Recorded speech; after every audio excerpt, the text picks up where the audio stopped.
Everybody, and welcome back to my channel. I know it's been a few days. I do apologize for that. We are back with recipe 30. We're doing Cacio y Pepe. I apologize if I pronounce it wrong. I've literally watched 3 videos trying to get the pronunciation right. Again, sorry we had a little bit of a break. I just needed a mental break from this. I was having a really rough week, and the last thing I wanted to do was cook, but I'm feeling a little bit better, so we're pulling it together. So the first thing you're going to want to do for this recipe is get your cheese grated. It just calls for 3 ounces of Parmesan cheese and 3 ounces of pecorino. Now, this recipe is super quick, super easy, but like so comforting. The recipe literally translates to cheese and pepper. So you're going to want to get 3 quarts of water boiling with your salt and add your pasta. It calls for bucatini. We are using bow tie pasta because that's my favorite and it's what we had. So you're gonna want to bring that back to a boil, cook it until it's al dente. Mine did about 10 minutes. Don't trust the box, always trust your heart. The box said 16 minutes, so that would have been crazy. Then go ahead and save a cup of the pasta water to the side. Then you're gonna wanna drain your noodles. Now, then you're gonna take another pan, you're gonna do 2 tablespoons of butter. Don't start fighting it too. Oh my goodness, 1 second. And we're back, so sorry about that. So to the 2 tablespoons, you're gonna go ahead and add a freshly ground crushed pepper. It asks for 1 1/4 teaspoon. I did it to whatever I like. I don't personally like the taste of pepper that much, so I just did what I knew I would be comfortable with. If you love pepper, like, go to town on that thing, and if you don't, this probably isn't the recipe for you since it's literally cheese and pepper pasta. But anyways, so you're gonna whisk that all together. It takes about 30 seconds until you kind of smell the pepper, get that aroma. And then you're gonna take that 1 cup of pasta water that we reserved, and you're gonna go ahead and add that to the pan. And then just cook this until everything's kind of combined, give it a little good whisk. And then once this is done, you're gonna go ahead and add your pasta.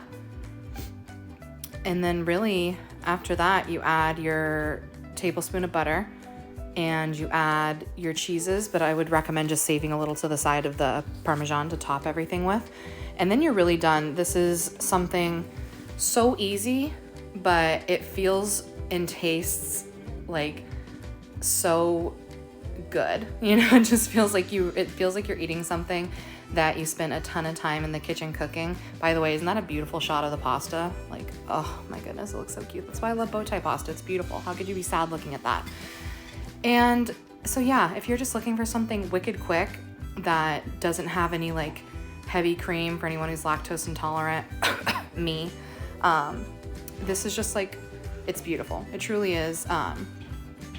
And it was the perfect recipe for me to get back into the swing of cooking again and like getting over this week. And it was absolutely delicious. For the first time since I've started doing this, I ate the entire meal before I started doing this voiceover. Normally I'll have like a bite and like then I'll do the voiceover in the video, and this time I like had a bite and was like, oh nah, we have to pick this whole thing down right now. And then at the very end of this video, I'll go ahead and pop some pictures in. I added some garnishes that weren't in the recipe, but really you can garnish this with whatever. Chicken would be great, any kind of protein you like. Some beautiful filet might be nice, some shrimp, but I like it simple the way it is, just like this. I feel like it's really beautiful, and adding a heavy protein kind of takes away from that a little bit. So I will be back at the end for the finished product.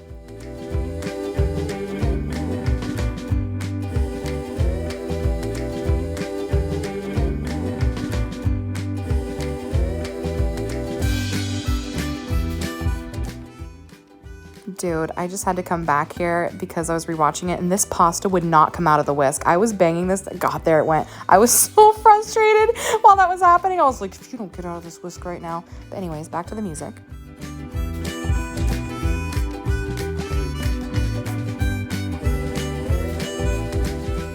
You guys, so here we are plated. I just topped with a little bit of that remaining Parmesan cheese, a little bit of crushed red pepper flakes, and some chives. It's beautiful and it's simple. And again, I appreciate you guys so much for watching. Like and subscribe, and we'll be back tomorrow with recipe 31.